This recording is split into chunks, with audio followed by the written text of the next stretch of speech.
नमस्कार प्यारे विद्यार्थियों, आप सभी का एक बार फिर से बिडन एकेडमी बुचावास के इस ऑनलाइन प्लेटफॉर्म पे हार्दिक स्वागत है। और बच्चों, अपनी इस क्लास के अंदर 10th की जो साइंस है उसका सेकंड चैप्टर है, ये स्टार्ट करने वाले अम्ल, क्षारक एवं लवण के बारे में। और इसमें अपने बात करें तो चैप्टर में मुख्य अपने को क्या पढ़ना है, अम्ल के बारे में पढ़ना है। अम्ल के बाद अपने को क्षारक के बारे में पढ़ना है, क्षारक और क्षार क्या होते हैं, और साथ में हमें पढ़ना है लवण के बारे में। इसके अतिरिक्त जो पीएच है, पीएच स्केल, उनके बारे में भी पढ़ना है। लेकिन सबसे पहले अगर हम बात करें तो इसके अंदर हमें मुख्य रूप से सूचक और अम्ल इस क्लास के अंदर पढ़ेंगे। उसके बाद वाले क्लासों में आगे अपने टॉपिक से वो पढ़ते जाएंगे। पहले अपने एक शब्द आता है बच्चों सूचक। आपने देखा होगा कि कोई भी पदार्थ है, जैसे अपने घरों में भी देखा होगा आपने, कोई भी वाइट जो कलर के कपड़े होते हैं उनके ऊपर सब्जी के जो दाग आपने देखा, कोई निशान गिर जाता है, सब्जी गिर जाती है तो निशान हो जाता है एक वाइट कपड़ों के ऊपर। उन कपड़ों के ऊपर जब कपड़े धोते हैं उस समय जब उनके ऊपर साबुन लगाई जाती है तो उनका जो सब्जी वाला जो कलर है वो थोड़ा सा लाल या भूरे रंग का हो जाता है। वो क्यों होता है? क्योंकि उसमें क्या हो रहा है बच्चों, एक सूचक कार्य कर रहा है। हल्दी है उसके अंदर, जो सब्जी गिरी उसके अंदर हल्दी है, और हल्दी को बच्चों एक प्राकृतिक सूचक माना जाता है। अब सूचक होते क्या हैं? तो सूचक की अगर बात करें तो सूचक बच्चों ऐसे पदार्थ होते हैं जो रंग परिवर्तन के द्वारा, या फिर अपने रंग परिवर्तन कर रहे हैं, या फिर उनकी गंध परिवर्तन हो रही है, जिसके कारण हमें पता चलता है कि ये अम्ल है या क्षार है। यानी वे पदार्थ जो अपने रंग में परिवर्तन या फिर अपने गंध में परिवर्तन कर अम्ल और क्षारीय विलयन की या अम्ल या क्षारीय विलयन को प्रदर्शित करते हैं, क्या कहलाते हैं? सूचक कहलाते हैं। तो अपने बच्चों सूचक की अगर डेफिनेशन देना चाहें सूचक क्या होता है, तो अपने बात करें सूचक, तो सूचक क्या होंगे बच्चों? वे पदार्थ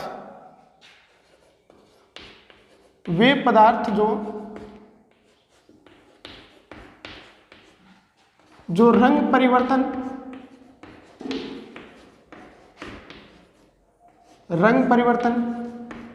या गंध परिवर्तन के द्वारा, रंग परिवर्तन या फिर गंध परिवर्तन के द्वारा क्या करते हैं बच्चों? गंध परिवर्तन के द्वारा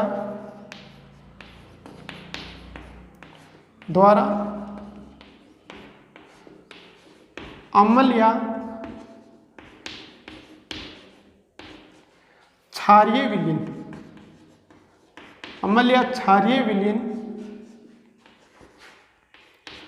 का पता लगाने में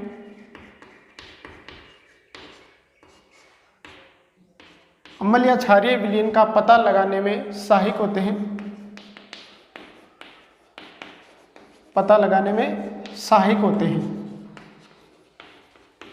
सूचक कहलाते हैं। क्या कहलाते हैं बच्चों? सूचक कहलाते हैं।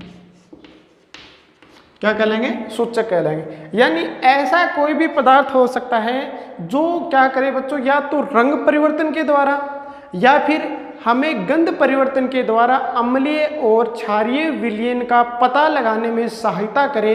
क्या कहलाता है? सूचक कहलाता है। यानी वे पदार्थ जो रंग परिवर्तन, या तो कलर चेंज हो जाएगा उनका, या गंध परिवर्तन के द्वारा अम्ल या क्षारीय विलयन का पता लगाने में क्या होते हैं बच्चों? सहायक होते हैं। क्या कहलाते हैं? सूचक कहलाते हैं।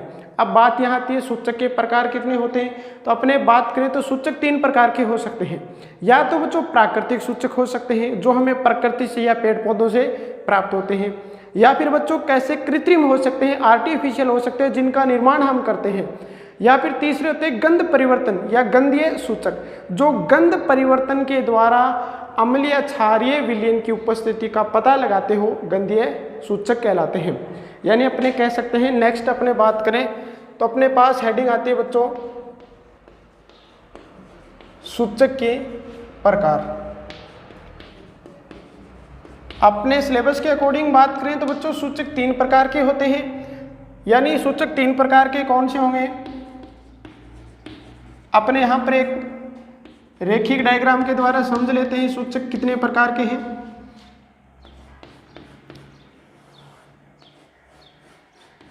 तो अपने पास पहला आता है बच्चों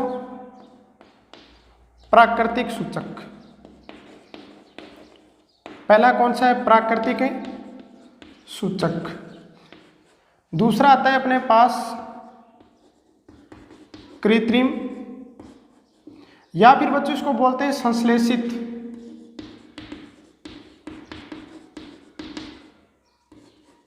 कृत्रिम या संश्लेषित सूचक। और तीसरा अपने पास आता है बच्चों गंधीय सूचक। गंधीय सूचक, गंधीय सूचक। अब सूचक तीन प्रकार कौन से हो गए? तो प्राकृतिक हो गए जो हमें प्रकृति से प्राप्त होते हैं। एक हो गए बच्चों कौन से? कृत्रिम या संश्लेषित। पहले के अपने डेफिनेशन की अगर बात करें तो प्राकृतिक सूचक कौन से होंगे?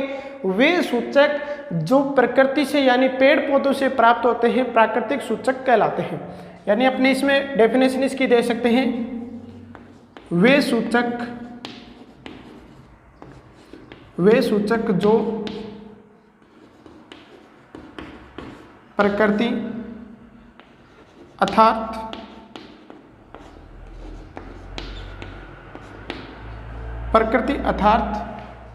पेड़ पौधों से प्राप्त होते हैं। प्रकृति अर्थात पेड़ पौधों से प्राप्त होते हैं।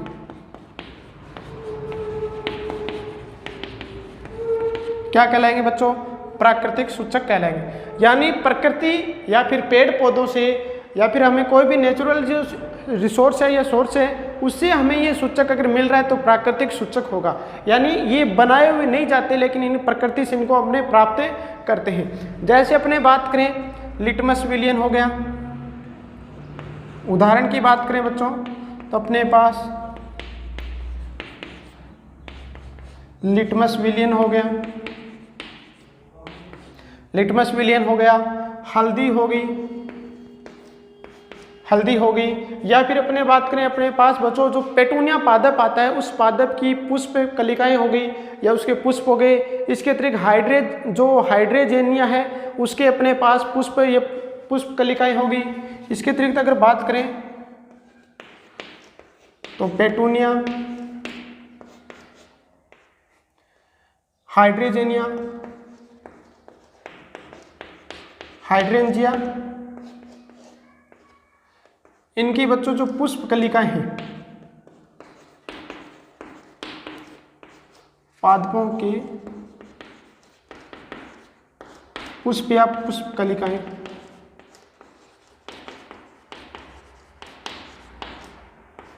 पुष्प या पुष्प कलिकाएं।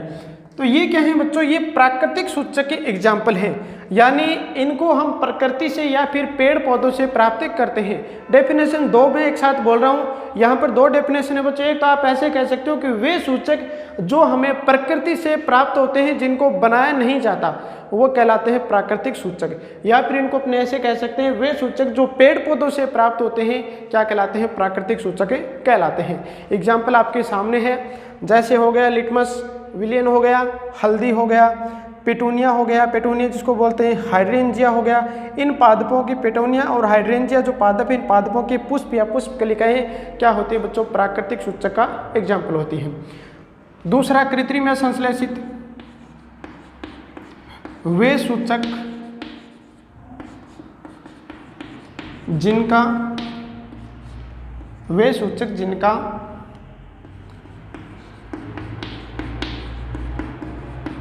प्रयोगशाला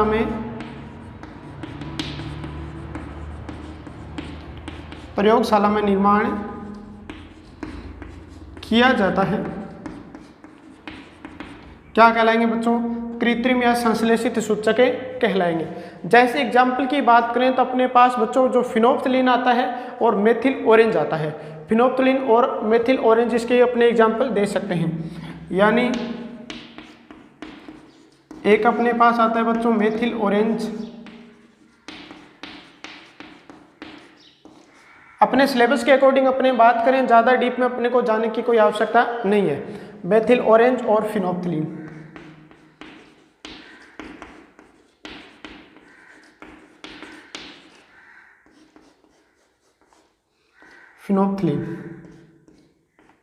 ये अपने पास है बच्चों कृत्रिम या फिर इनको अपने बोलते हैं संश्लेषित सूचक, क्योंकि इनका निर्माण प्रयोगशाला में या फिर अपने ऐसे कह सकते हैं कि इनका निर्माण कृत्रिम रूप से किया जाता है।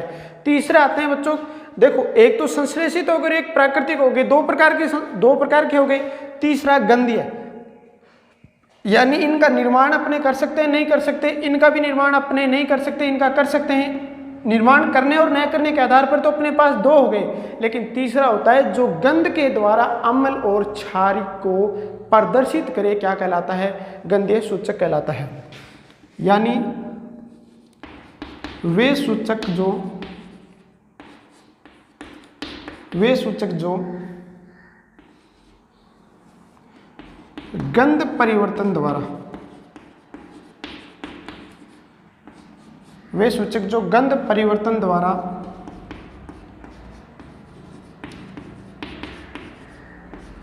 अम्लीय व क्षारकीय विलयन, अम्लीय व क्षारकीय विलयन का पता लगाने में सहायक होते हैं, पता लगाने में सहायक होते हैं, सहायक होते हैं। क्या कहलाएंगे बच्चों? गंधीय सूचक कहलाएंगे। यानी गंध परिवर्तन द्वारा अम्ल और क्षार की उपस्थिति का अगर पता लगाएं तो वह कहलाते हैं गंधीय सूचक।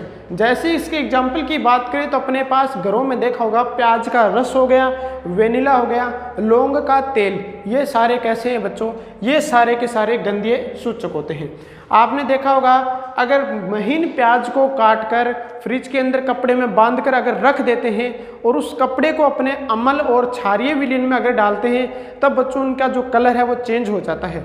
अगर हम प्याज के रस की बात करें तो प्याज को सबसे पहले महीन काटना है, आपको बिल्कुल बारीक काटना है, फिर उसको कपड़े में तेज बांध देना है, बांध के फ्रिज के अंदर रख देना है। फिर सुबह अपने क्या करना है, उस कपड़े को अगर अम्लीय विलयन में डालते हैं तब उसके अंदर तेज गंध आती है।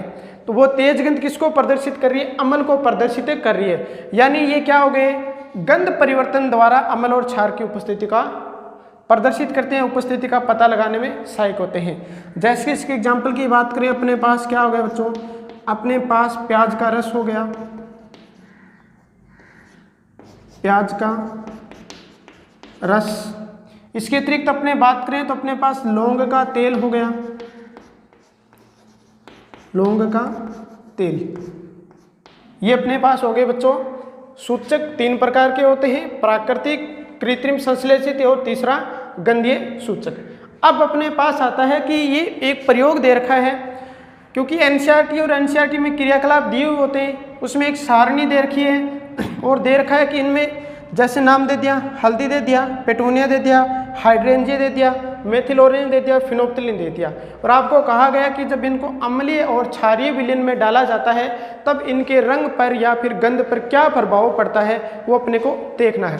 तो अपने यहाँ पर 3 कॉलम बना लेते हैं। 1 नंबर अपने पास बच्चों सूचक। 1 नंबर अपने बात करते हैं, अपने पास कौन सा सूचक लेते हैं? अपने लिटमस ले लेते हैं। लिटमस ले लेते हैं। अब जो लिटमस है ये अगर इसको अम्लीय विलयन में डालेंगे या फिर क्षारीय विलयन में डालेंगे तो इसका कलर चेंज होगा या नहीं होगा और किस प्रकार होगा, सूचक है। दूसरा अपने कॉलम लेते हैं अम्लीय विलयन और क्षारीय विलयन, अम्लीय विलयन और क्षारीय विलयन। सबसे पहले एक आपको शब्द बता देता हूं, अनिल। अपने सामान्य शब्द देखते हैं तो बच्चों एक अनिल शब्द मिलता है हमको। ए का मतलब यहाँ पर अपने अम्ल से लेते हैं, नी का मतलब यहाँ पर नीला हो गया और ले का मतलब है लाल हो गया। यानी अम्ल वे पदार्थ होते हैं जो नीले लिटमस पत्र को क्या कर देते हैं बच्चों? लाल कर देते हैं। ये अपने शब्द याद रखने अनिल। इसी प्रकार एक शब्द आता है छालानी। छालानी का मतलब यहाँ पर छा से क्षार होता है, ला से क्या होता है बच्चों? लाल होता है और नी से नीला। यानी क्षार वे पदार्थ होते हैं जो लाल लिटमस पत्र को कैसा कर देते हैं? नीला कर देते हैं। तो हमारे पास पहला क्या है? लिटमस विलयन आ गया। अब इसको अगर अम्लीय विलयन में डालते हैं तो बच्चों कैसा होगा? ये नीला है तो कैसा हो जाएगा रंग? इसका लाल हो जाएगा। कैसा रंग हो जाएगा? लाल रंग। यदि इस लाल रंग को अपने लाल रंग का जो लिटमस पत्र हो गया इसको हम क्या डाल दें? क्षार में डाल दें, तो क्षार क्या कर रहा है बच्चों? लाल से नीला कर रहा है। तो क्षारीय विलयन में कैसा रंग हो जाएगा इसका? नीला रंग हो जाएगा। क्षारीय विलयन में कैसा रंग हो जाएगा? नीला रंग हो जाएगा। ये क्रियाकलाप आपके सामने दिया हुआ है। अब अपने 2 नंबर चलते हैं। 1 नंबर हमारे पास लिटमस हो गया, लिटमस पत्र बोल दो या अपने लिटमस विलयन बोल दो। लिटमस पत्र अपने ले लेते हैं, यहाँ पर लिटमस पत्र ले लेते हैं। लिटमस पत्र अपने पास प्राकृतिक सूचक होता है जिसकी अपने बात करेंगे आगे, किससे प्राप्त किया जाती है, जो किस कलर का होता है। अब देखो अपने पास 2 नंबर आता है, यहाँ पर अपने पास 1 नंबर क्या था बच्चों? लिटमस विलयन आगे 2 नंबर हल्दी। लाल पत्ता गोभी पहले अपने देख लेते हैं। लाल पत्ता गोभी, लाल पत्ता गोभी, लाल पत्ता गोभी की बात करें, लाल पत्ता गोभी की बात करें, लाल पत्ता गोभी को यदि हम क्या करते हैं, लाल पत्ता गोभी को अगर अम्लीय विलयन में डालते हैं और क्षारीय विलयन में डालते हैं तो क्या प्रभाव पड़ता है? तो अम्लीय विलयन में डालेंगे तो ये कैसा रंग देगी बच्चों? लाल रंग देगी। अगर हम इसको किस में डालते हैं? क्षारीय विलयन में डालते हैं तो बच्चों ये कैसा रंग देगी? हरा रंग देगी। कैसा रंग देगी? हरा रंग देगी। ये दोनों शब्द आपको पता चल गया होगा, इनको अपने साफ कर देते हैं हम।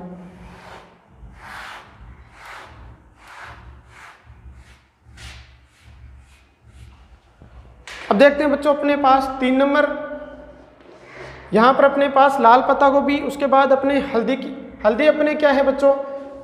प्राकृतिक है। लाल पत्ता गोभी भी कैसी है? प्राकृतिक अपने पास सूचक है। तीसरी अपने बात करते हैं हल्दी की। हल्दी की बात करें, अगर हल्दी को अपने अम्लीय विलयन में डालते हैं तो इसके रंग में कोई परिवर्तन नहीं होता। रंग में कोई परिवर्तन नहीं, रंग में कोई परिवर्तन नहीं होता। लेकिन यदि हम क्षारीय विलयन में डाल दें तब उसका रंग कैसा हो जाता है? लाल। या फिर एनसीईआरटी में शब्द लिखा हुआ मिलता है लाल भूरा रंग, लाल भूरा रंग। ये प्रयोग तो आप घर पे भी कर सकते हैं। मैंने स्टार्ट में क्लास में यही कहा था कि मान लो कोई सफ़ेद कपड़ा है, उसके ऊपर सब्जी का निशान लग गया या सब्जी गिर गई, उसको हम क्या करते हैं? जब उसके ऊपर साबुन लगाकर उसको धोते हैं, साबुन जैसे ही लगाते हैं तब बच्चों वो जो सब्जी का निशान है वो लाल भूरा हो जाता है, क्योंकि उस सब्जी के अंदर क्या है? हल्दी है। अब हल्दी अगर अम्ल डालेंगे, हल्दी के ऊपर अम्ल डालेंगे या अम्लीय विलयन में हल्दी डालेंगे तो रंग में कोई परिवर्तन नहीं होगा। लेकिन क्षारीय विलयन में जैसे ही डालते हैं तो इसका रंग है लाल भूरा हो जाता है। साबुन की प्रकृति क्षारीय होती है, जैसे ही साबुन लगाते हैं तो इसका रंग लाल भूरा हो जाएगा। इससे हमें पता चल जाएगा कि ये कैसी है? क्षारीय है। लेकिन बार बार उसको अगर पानी से धोते जाते हैं तब बच्चों फिर से वो कलर कैसा हो जाता है? पीला हो जाता है। उसके बाद आता है अपने पास 4 नंबर हाइड्रेंजिया जो पादप है।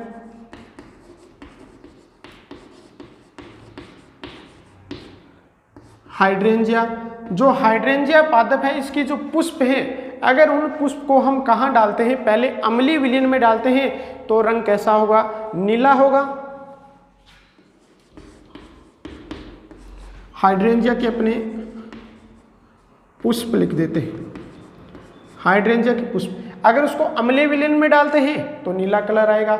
अगर उसको हम क्षारीय विलयन में डालेंगे तो बच्चों कैसा कलर आएगा हमारे पास? गुलाबी कलर आएगा। कैसा कलर आएगा बच्चों? गुलाबी कलर आएगा। इसके बाद अपने पास ये तो क्या हो गए बच्चों? 4 अपने ये 4 लिखे थे। लिटमस विलयन लिखा था, हल्दी, पेटूनिया, हाइड्रेंजिया जो पादप है और लाल पत्ता गोभी, ये भी बच्चों अपने प्राकृतिक सूचक। ये 4 अपने पास प्राकृतिक सूचक हैं। इतनी अपने सिलेबस के अंदर दे रखे हैं। उसके बाद अपने पास नेक्स्ट आता है बच्चों 5 नंबर अपने बात करें,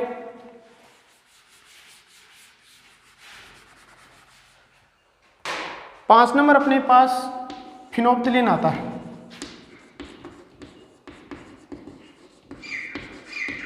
अब फिनोप्थिलीन है, ये कैसा सूचक है? यहाँ पर देख सकते हैं कृत्रिम सूचक या संश्लेषित सूचक में हमने लिखा था फिनोप्थिलीन है, कृत्रिम है, इसको प्रयोगशाला में बनाया जाता है। यदि हम फिनोप्थिलीन को अम्लीय विलयन में डालते हैं तो कैसा रंग देगा बच्चों?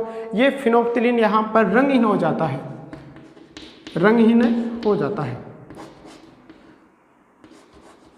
यदि इस फिनोल्फिलीन को हम कहाँ डालें बच्चों, अगर क्षारीय विलयन में डालें तब बच्चों ये कैसा रंग देगा, अपने ये गुलाबी रंग देता है। कैसा रंग देगा बच्चों, अपने ये गुलाबी रंग देता है। इसके बाद आता है अपने पास मेथिल ऑरेंज।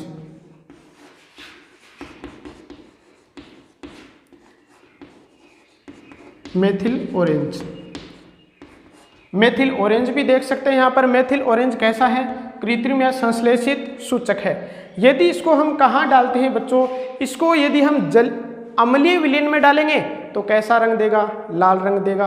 अगर क्षारीय विलयन में डालेंगे तो कैसा रंग देगा, पीला रंग देगा। पहले इसको कहाँ डाला है हमने, अम्लीय विलयन में, कैसा कलर आया, लाल कलर। यदि हम इसको कहाँ डालते हैं, क्षारीय विलयन में डालते हैं तो कैसा कलर देगा ये बच्चों, पीला कलर देगा, यानी पीला रंग देगा।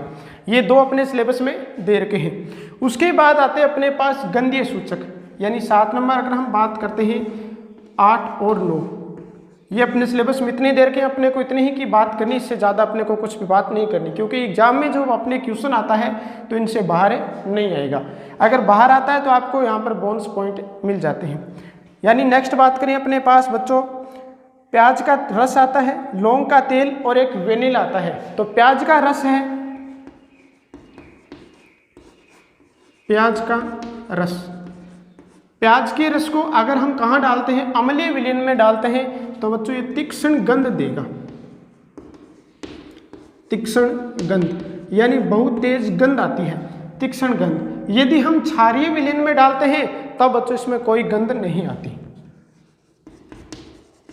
कोई गंध नहीं। अब हम इसका पता लगा सकते हैं कि कौन सा अम्ल है और कौन सा क्षार है, क्योंकि प्याज के रस को अगर हमारे पास 2 विलयन दिए हुए हैं, हमें पता नहीं किसमें अम्ल और किसमें क्षार है। तो प्याज के रस को पहले पात्र में डालते हैं तब तीक्ष्ण गंध आती है, तो अपने कह सकते हैं वो क्या है, अम्लीय विलयन है। अगर कोई गंध नहीं आती तब अपने कह सकते हैं वो कैसा विलयन है, क्षारीय विलयन है। अब देखो वेनिला, वेनिला का जो रस होता है, जो वेनिला है, इसको अगर हम अम्लीय विलयन में डालते हैं तब बच्चों समान ही गंध रहेगी, समान गंध रहेगी, जैसी गंध थी वैसी की वैसी रहेगी। अगर हम क्षारीय विलयन में डालते हैं तो कोई गंध नहीं आएगी, कोई गंध नहीं आएगी। तो अपने पास 2 पात्र दिए हुए हैं, पहले पात्र में हमने वेनिला को डाला तो कोई अगर वैसी की वैसी गंध है तब बच्चों क्या है, अम्लीय विलयन है वो। अगर गंध नहीं आई किसी भी प्रकार की तो वो कैसा है, क्षारीय विलयन है। लास्ट आता है बच्चों अपने पास लौंग का तेल।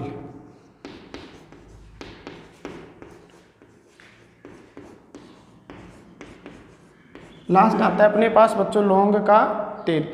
अब लौंग के तेल की बात करें, यदि लौंग के तेल को हम कहाँ डालते हैं, अम्लीय विलयन में डालते हैं तो अगर समान गंध आती है, यानी जैसी लौंग के तेल में गंध है उसी प्रकार की अगर गंध आती है तब वो कैसा विलयन है, वो अम्लीय विलयन है। यदि कोई गंध नहीं आती तब वो कैसा विलयन है, क्षारीय विलयन है। कोई गंध नहीं आती है तो कैसा विलयन है, वो क्षारीय विलयन है। ये अपने पास पहला आता है टॉपिक था सूचक। अब सूचक अपने देख लिए कितने प्रकार के होते हैं और सूचक कौन से पदार्थ होते हैं। और अपने नेक्स्ट इसके बाद अपने अम्ल आता है, अम्ल क्या होते हैं उससे पहले अपने पास बच्चों, उसके बाद अपने टॉपिक छोटा सा टॉपिक है ये जो अपने पढ़ा है यहाँ पर, लिटमस पत्र ये कहाँ से प्राप्त किया जाता है, और साथ में उसके बाद अपने अम्ल पढ़ेंगे। एक बार आप इसका स्क्रीनशॉट ले लीजिए। अपने बात कर रहे थे लिटमस विलयन की, एक ऐसे मान सकते हैं अपने नोट करके दिया हुआ है बुक के अंदर लिटमस विलयन के बारे में। लिटमस विलयन के बारे में थोड़ी सी बात दे रखी है, अपने जान लेते हैं लिटमस विलयन के बारे में। लिटमस जो विलयन होता है ये बच्चों अपने प्राकृतिक सूचक है। इसको थैलोफाइटा समूह के जो अपने लिचेन नामक पादप उससे प्राप्त किया जाता है। यानी अपने कह सकते हैं यह बैंगनी रंग का होता है,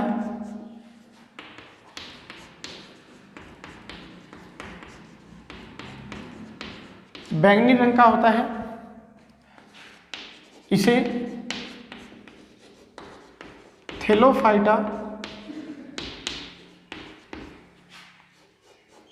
जो थैलोफाइटा समूह अपने थैलोफाइटा समूह के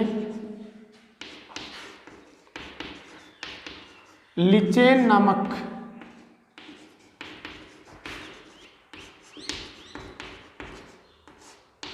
नामक पादप से प्राप्त किया जाता है।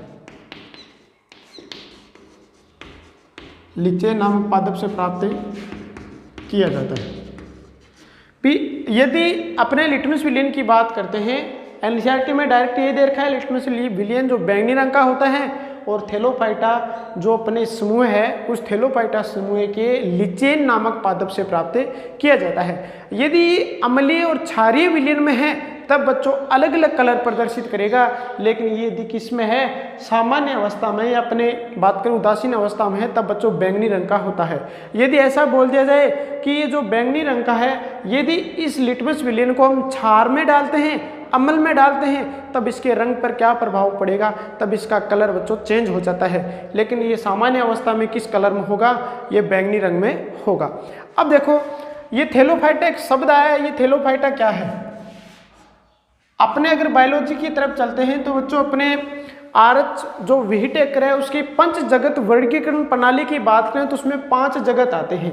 एक जगत उसमें आता है बच्चों मोनेरा, प्रोटिस्टा, फंजाई और प्लांटी एनिमेलिया, यानी संपूर्ण जगत के अंदर अपने बात करते हैं पंच जगत वर्गीकरण प्रणाली,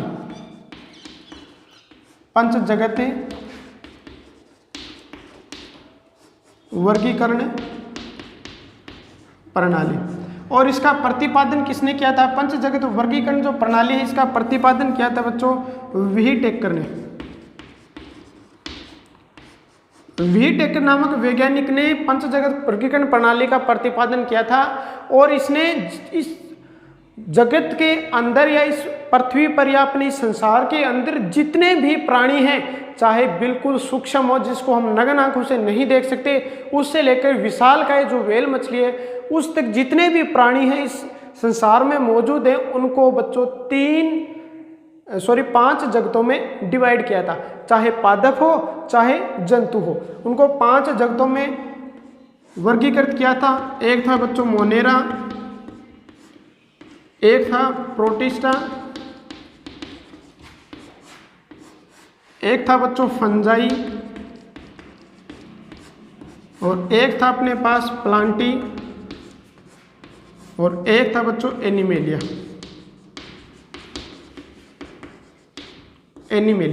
ये जो अपने प्लांटी जगत है, इस प्लांटी जगत को आगे बच्चों और वर्गीकृत किया गया था जिसके अंदर पादपों को सम्मिलित किया जाता है। तो यहाँ पर अपने जो थैलोफाइटा शब्द है वो देखने को मिलता है, क्योंकि थैलोफाइटा क्या है, एक पादपों का समूह है। यानी अपने थैलोफाइटा की बात करें तो बच्चों थैलोफाइटा क्या है, पादपों का एक समूह है। और उस थैलोफाइटा के अंदर जो इसका एक सदस्य आता है, कौन सा, लिचेन। इस लिचेन से क्या प्राप्त किया जाता है, लिटमस विलियन प्राप्त किया जाता है। अब देखो अपने पास यहाँ पर लिटमस विलियन आ गया है, ये नोट करके दिया हुआ है, तो आपको यहाँ पर विशेष रूप से ध्यान रखना है। ये कैसे कलर का होता है, बैंगनी कलर का होता है। ये लिटमस विलियन देख लिया अपने।